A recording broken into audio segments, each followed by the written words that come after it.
The daughter-in-law smiled in family photos.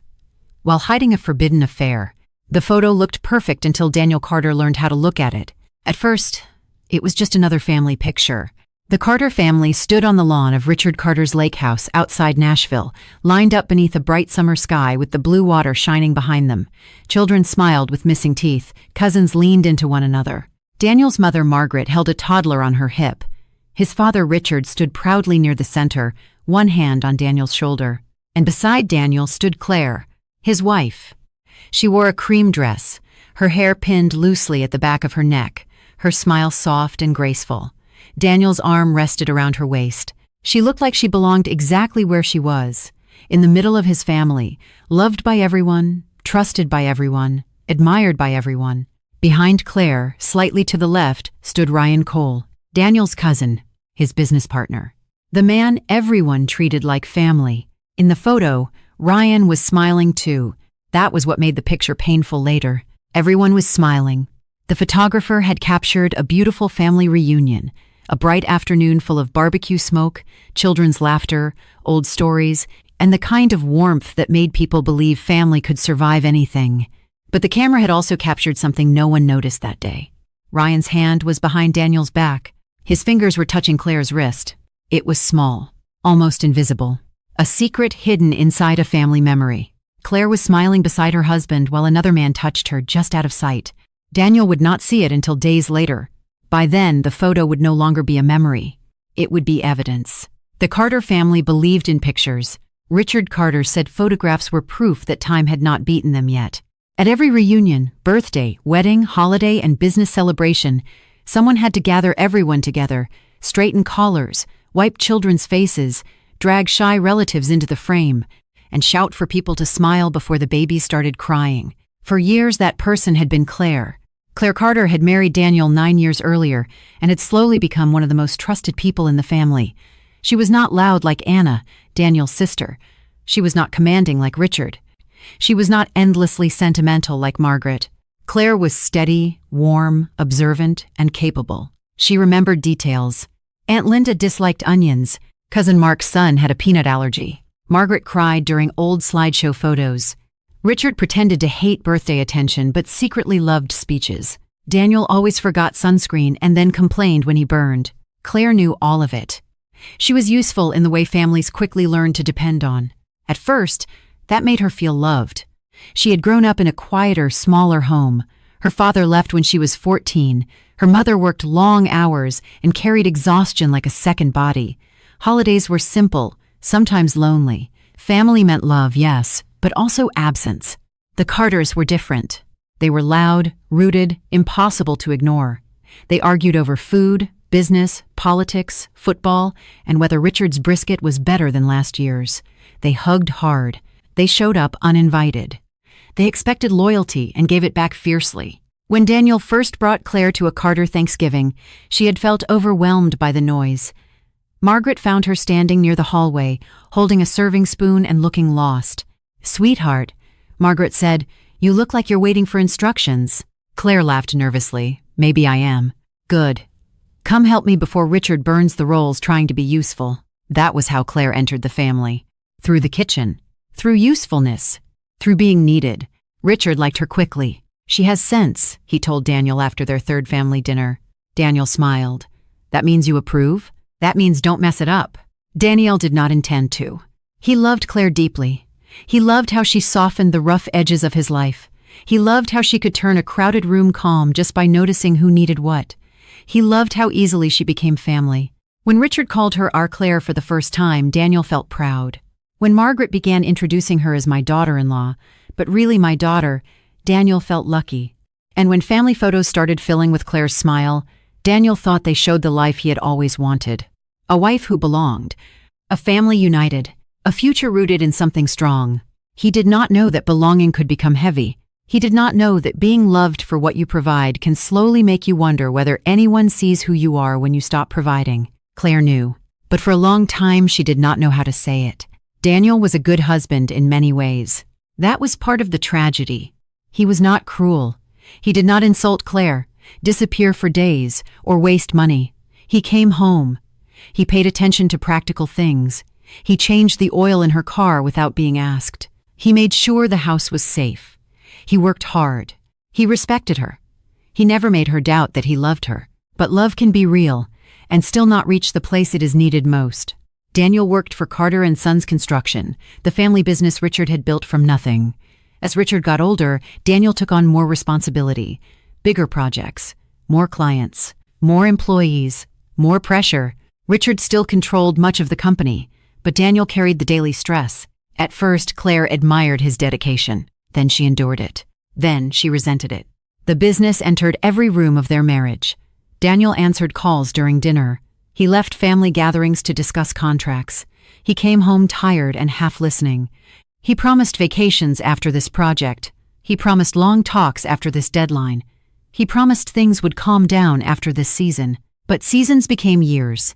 One night, months before the reunion, Claire stood in their bedroom doorway watching Daniel respond to messages on his phone. "Do you know what I said to you at dinner?" she asked. Daniel looked up. "What?"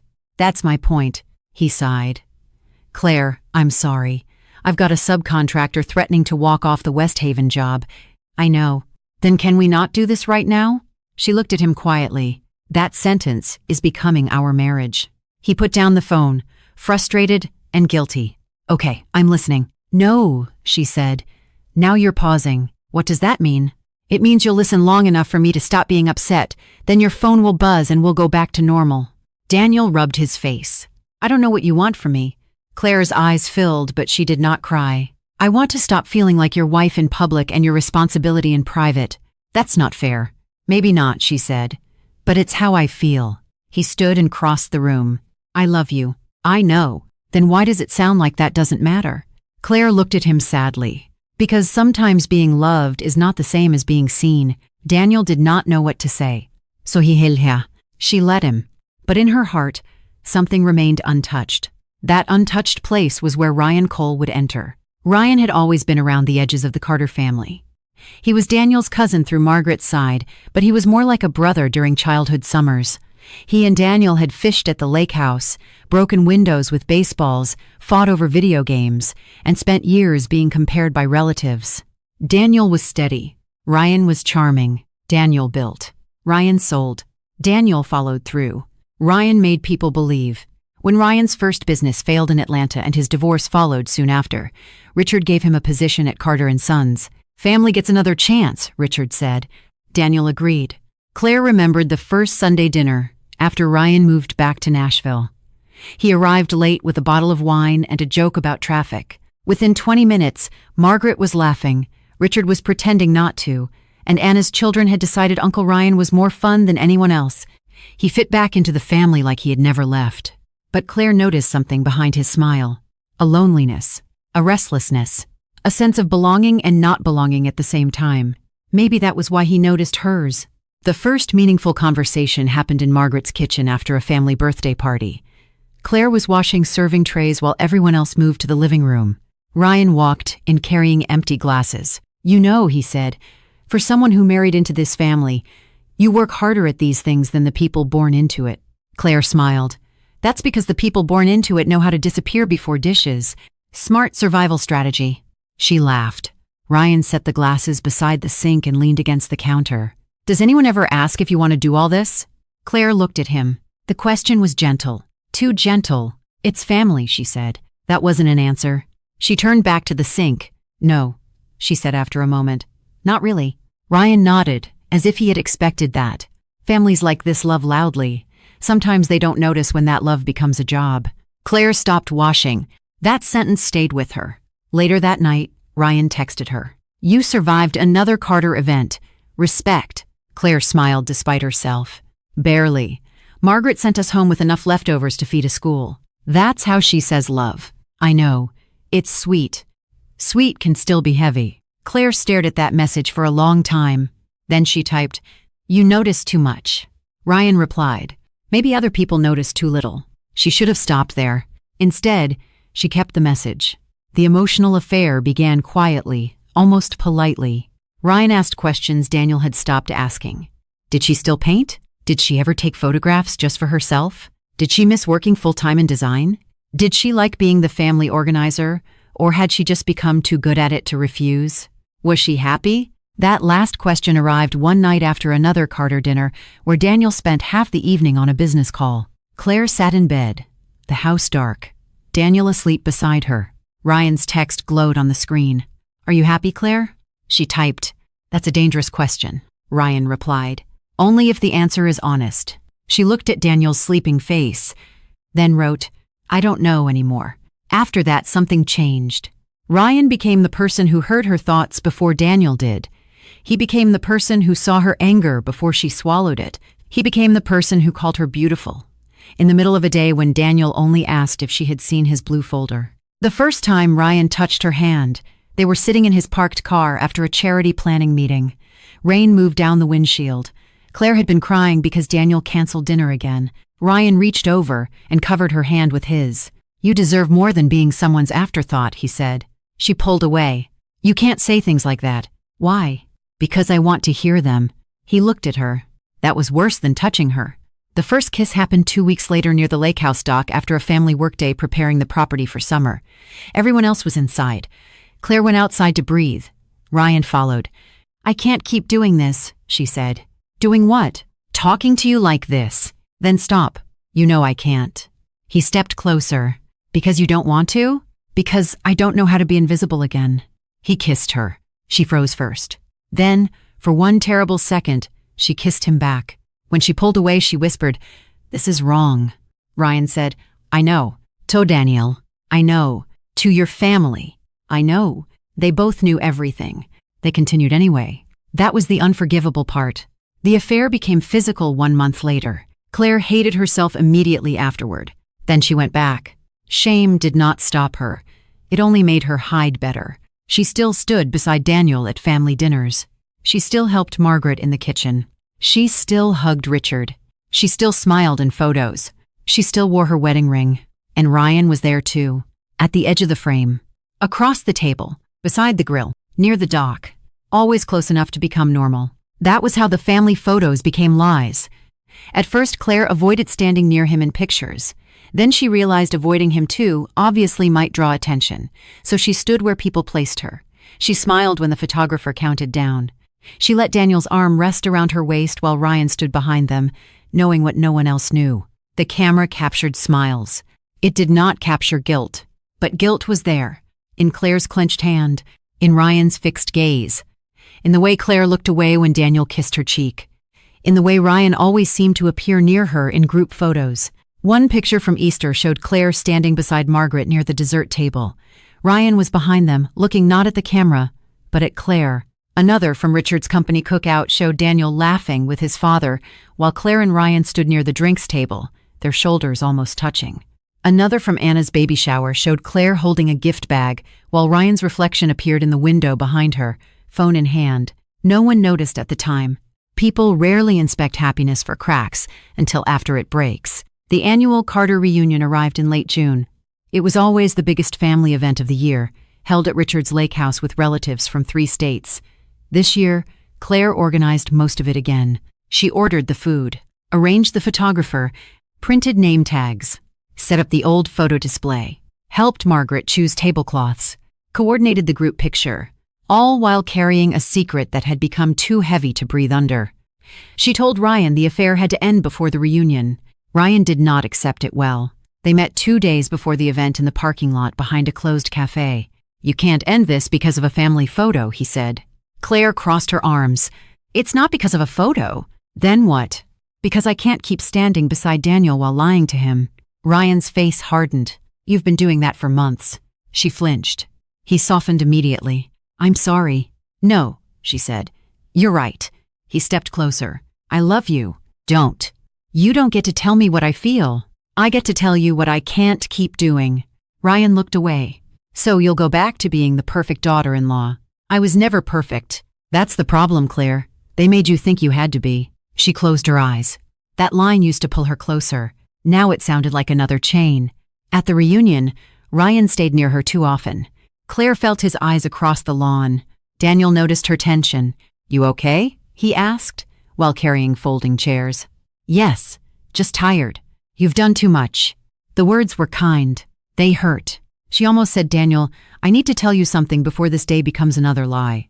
But Richard called Daniel from near the grill, and the moment disappeared. By afternoon, the photographer gathered everyone for the big family photo. Richard gave his annual speech first, standing beneath the oak trees with the lake behind him. "This family has survived hard years," he said. "We've had arguments, losses, changes, and stubborn people marrying other stubborn people." Everyone laughed. Richard smiled. "But we remain family because we show up. We remember. We stand together." His eyes moved to Claire. "And I want to thank Claire. She didn't just marry into this family. She became one of us." Applause followed. Margaret wiped tears from her eyes. Daniel smiled proudly and reached for Claire's hand. Claire felt sick. Then the photographer called everyone together. Big group photo. Tall people in back, kids in front. Daniel, Claire, center with Richard and Margaret. People shuffled into place. Daniel stood beside Claire and put his arm around her waist. Ryan ended up behind them. Claire felt him before she saw him. The photographer raised the camera. "Everyone smile." As the family smiled, Ryan's hand moved behind Daniel's back. His fingers touched Claire's wrist. A warning, a claim, a goodbye. Claire froze. Daniel did not feel it. The camera flashed. The perfect photo was taken.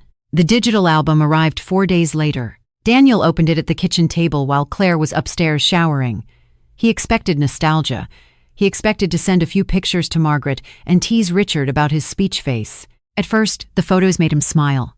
Children near the lake. Margaret laughing with Aunt Linda. Richard pretending not to enjoy the attention. Claire carrying trays in her cream dress. Ryan playing football with the cousins. Then he reached the big family photo. It was beautiful. For a moment, Daniel simply admired it. His family looked whole. Then something caught his eye. A small detail near Claire's wrist. He leaned closer. Ryan's hand. Daniel frowned. He zoomed in. The image sharpened. Ryan's fingers were touching Claire's wrist behind Daniel's back. Claire's smile looked tense. Her shoulders were stiff. Daniel stared at the photo. He told himself it was accidental. A crowded group picture. People pressed together. Hands everywhere. Nothing. He moved to the next photo. Then the next. But uneasiness had entered him. He went back through the album. Ryan was near Claire in almost every photo. Not always beside her. Sometimes behind. Sometimes in the background. Sometimes reflected in glass. Always close enough to notice once Daniel started looking. In one picture, Ryan was watching Claire while everyone else looked at the camera. In another, Claire was looking down at her phone, while Ryan stood 20 feet away, also looking at his.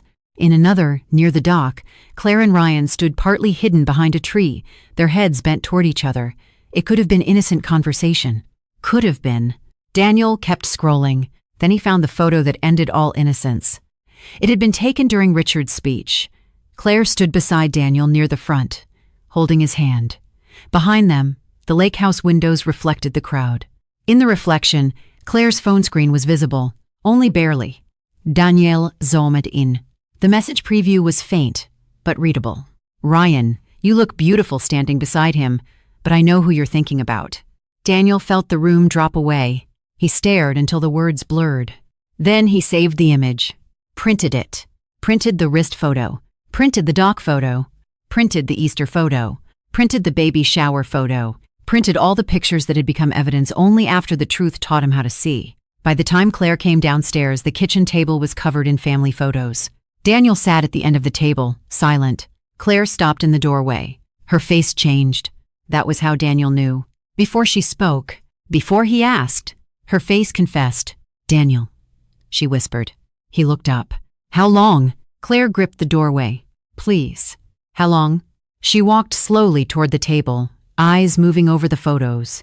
The reunion photo, Ryan's hand. The message reflection, her own smiling face. She began crying. Daniel pointed to the reunion picture. "You smiled beside me like a loyal wife, while holding another man's secret behind my back." Claire covered her mouth. He pushed another photo forward. "This one, Easter. He isn't looking at the camera, he's looking at you." Another. "This one, company cookout. You told me you were helping Margaret when you disappeared for 20 minutes. Another. "This one, the message on your phone." Claire sank into a chair. Daniel's voice shook. "These photos were supposed to prove we were a family. Now they only prove how well you could lie in front of everyone who loved you." She sobbed. "I'm sorry. He closed his eyes. I don't want sorry first. I want truth. She nodded, shaking. It started with messages. With Ryan. Yesh. My cousin. Yesh. My business partner. Yesh. How long? 4 months. The words hit him hard enough that he leaned back. Physical? She cried silently. He laughed once, bitter and broken. Of course. Claire reached for him across the table. He pulled his hand away. Don't. She withdrew as if burned. It started because I was lonely, she said. Daniel's eyes hardened. Careful. She nodded quickly. I know. I'm not saying that excuses it. I'm trying to explain how I let it start. I felt invisible. I felt like I was loved for what I did for the family, not for who I was. Ryan listened. He noticed. I let that become more than it should have. Daniel looked at the photos. And then you let him stand in our family pictures. I tried to end it. When? Before the reunion. But he touched you in the photo. She closed her eyes. I know. Did you want him to? No. Did you tell me? No. Did you tell him to leave? No. Daniel stood and paced to the sink, then back. His grief needed movement. Claire said, I wanted to be seen, but I chose to hide. That sentence stopped him. For a moment he looked at her not as the woman in the photos, not as the liar, but as his wife, a lonely woman who had made choices that destroyed the very love she wanted. Then he remembered Ryan's fingers on her wrist, the message in the reflection, Claire smiling beside him. He looked away. I know I failed you, he said. Claire shook her head. Daniel, no, I did. I let work and Dad and this family take too much. I thought because you handled everything, you were okay. I thought because you smiled, you were happy. I missed you. Tears streamed down her face. But, he said, my absence did not make you betray me. No, she whispered. It didn't. And it did not make you let my mother, my father, and my whole family smile beside your secret. Claire bent over the table and sobbed. There was nothing left for her to defend. Daniel confronted Ryan the next morning at Carter & Sons. Ryan was in the conference room, reviewing project documents with 2 employees. Daniel opened the door and told everyone else to leave. Ryan looked up. His expression shifted from surprise to dread. You saw the photos, he said. Daniel closed the door. That's what you lead with? Ryan stood slowly. Daniel, listen. No. Ryan stopped. Daniel placed the printed reunion photo on the conference table. Ryan's hand on Claire's wrist. There, Daniel said. That is what you did in my family photo. Ryan looked down. Daniel placed the reflected message beside it. And this is what you sent while she stood beside me. Ryan's jaw tightened. She was unhappy. Daniel smiled without warmth. You rehearsed that? It's true. I know it's true. Ryan seemed surprised. Daniel continued. Claire was lonely. I failed to see her pain. I will carry that. Ryan softened slightly, as if the admission gave him ground. Then Daniel said, but you do not get to turn her loneliness into permission. Ryan's eyes hardened. She came to me too. Yes, that betrayal belongs to her. Yours belongs to you. Daniel stepped closer. You stood in our family pictures like you belonged there, while helping destroy the family that welcomed you. Ryan looked away. I love her. Daniel shook his head. Love does not hide inside another man's family album. The door opened before Ryan could answer. Richard Carter stood there. He had heard enough. His face darkened as he saw the photos on the table. What is this? Daniel looked at his father. Proof. Richard entered slowly. Ryan said, Uncle Richard. Richard's voice cut like steel. Do not call me that. Ryan went silent. Daniel looked from one man to the other. This affair has been going on for 4 months. Richard's face turned red. He looked at Ryan with a rage that was almost frightening. You brought this into my son's marriage? Into my family? Ryan said, Claire and I. Richard slammed his hand on the table. There is no Claire in you. Daniel watched his father's anger carefully. Part of him was grateful. Another part wondered whether Richard was angry because Daniel was hurt, or because the Carter name had been humiliated. Both, probably. That was the complicated truth of Richard. Ryan was removed from Carter & Sons by the end of the day. But Daniel knew firing Ryan would not repair the pictures. It would only remove one person from future frames. The family learned the truth in pieces, then all at once. Margaret found out from Daniel, who came to her house with the photos in an envelope because he refused to let gossip reach her first. She sat at the kitchen table while he showed her the reunion photo. At first, she did not understand. Then she saw Ryan's hand. Her eyes filled. No, she whispered. Daniel showed her the message reflection. Margaret covered her mouth. Oh, Claire. Daniel looked down. I'm sorry, Mom. Margaret reached across the table and took his hand. No, don't you apologize. But he did feel sorry. Sorry that his mother's love had been used. Sorry that the family she built had become scenery for betrayal. Sorry that every photo would now be searched for hidden meanings. Anna reacted with anger. She let us pose with her, she said. She held my baby while this was happening? Daniel said nothing. Richard reacted with fury, then silence. For days, he walked through his house, taking down framed photos from the reunion. Margaret stopped him when he reached the Christmas picture where Claire was laughing beside her. Don't erase everything, she said. Richard snapped. You want to look at her? Margaret's eyes filled. I want to know what part was real. That sentence stopped him. Because betrayal does not simply destroy trust in the present. It teaches memory to doubt itself. Were Claire's smiles real? Had she loved them? Had she loved Daniel? Had she been lying in every picture? The painful answer was not simple. Some smiles had been real. Some love had been real. And the betrayal was real too. That made the photos almost impossible to bear. Claire moved out 2 weeks later. Not because Daniel demanded it immediately, but because the house became unlivable for both of them. Every wall held a photograph. Every shelf carried framed memories. Every memory now had a shadow. Before she left, she took down the wedding photo from their bedroom and placed it on the bed. Daniel found her sitting beside it. I don't know what to do with this, she said. He stood in the doorway. Neither do I. She touched the frame. I was happy that day. He closed his eyes. So was I. I know that doesn't help. No, he said, but I'm glad it was true. Claire cried quietly. I don't want every memory to become a lie. Daniel looked at her for a long time. That's what betrayal does, he said. It makes the truth in old memories feel unsafe. She nodded because she had no right to argue. I'm sorry. I know. I ended it with Ryan. Daniel's expression did not change. You ended it after the photos told me. She flinched. Yes, that honesty mattered. Not enough, but it mattered. Claire packed her clothes and moved into a small apartment near the edge of town. She began therapy. She wrote apology letters to Margaret, Richard, Anna, and Daniel. The letter to Margaret was the hardest. You loved me like a daughter. You trusted me in your kitchen, with your grandchildren, with your son's heart. I accepted that love while hiding a betrayal. I am sorry for making you question your memories of me. Margaret read it at the kitchen table and cried. She did not answer for a month. Then she wrote back, I am hurt. I do not know how to forgive you yet, but I believe some of your love for us was real, and that makes this grief more complicated. Claire held that letter like both punishment and mercy. Daniel began counseling because he could not stop looking at the photos. He knew it was unhealthy. He knew reopening the album only reopened the wound, but he kept searching. Photos from Christmas. Photos from Richard's birthday. Photos from the company banquet. Photos from Easter. Every frame became a question. Was Ryan nearby? Was Claire tense? Was Daniel missing something? The counselor asked him one day, What are you hoping to find? Daniel stared at the floor. The moment it started, why? So I can know where the truth ends. The counselor was quiet for a moment. Betrayal often makes people want a clean border between before and after, but relationships rarely break that neatly. Daniel hated that.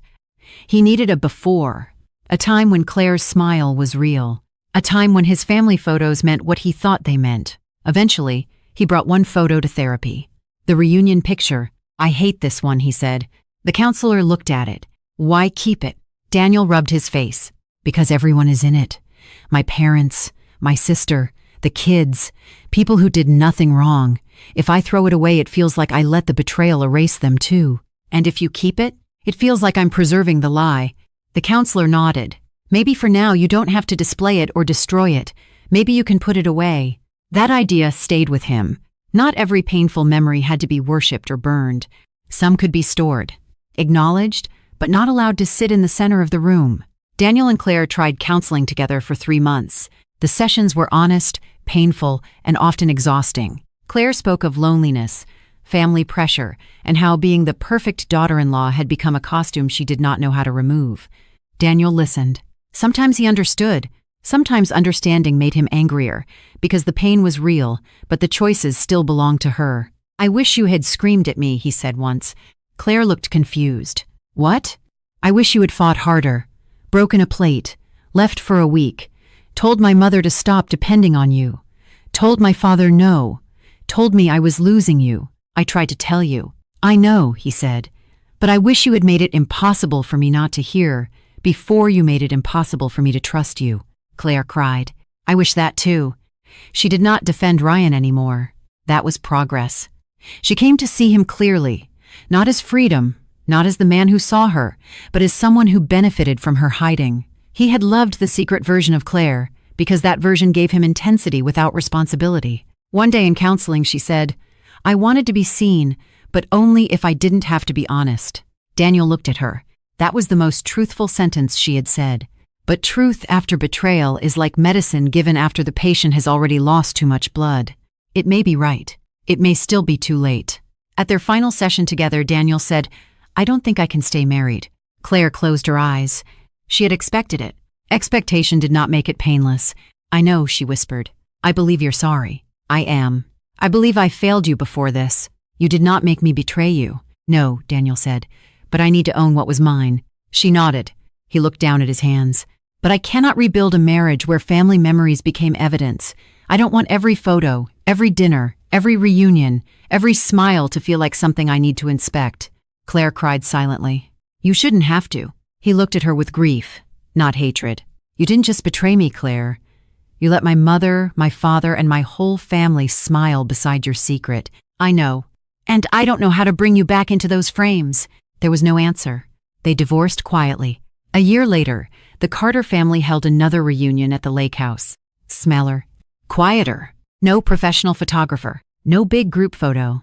At least, not at first. Margaret still made potato salad. Richard still complained about the grill. Anna's children still ran too close to the water. Life, stubborn and ordinary, continued. Daniel attended alone. People were careful around him. Too kind. Too gentle. He appreciated it and hated it at the same time. Near sunset, Margaret approached him holding her phone. Would you take a picture of me and the kids by the dock? She asked. Daniel hesitated. Margaret noticed. It doesn't have to mean anything big. He looked at the children making faces behind her. Then he smiled faintly. Okay. He took the photo. The kids laughed. Margaret looked happy. A clean moment. Afterward, Anna said, maybe we should get one of everyone. Just a casual one. The air shifted. No one pushed. Daniel looked around at his family. Richard, older and quieter. Margaret, still tender. Anna, protective. The children, impatient. The cousins pretending not to listen. The lake behind them. For a moment, Daniel saw the old reunion photo in his mind. Claire smiling. Ryan's hand. The hidden message. The wound. Then he saw the present. No Claire. No Ryan. No secret in the frame.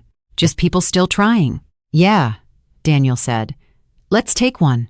They gathered awkwardly. No professional photographer. No perfect arrangement. A cousin propped a phone against a cooler and set the timer. Everyone smile, one of the children shouted. The phone clicked. The picture was crooked. Richard blinked. One child was moving. Anna was laughing. Margaret's hair blew across her face.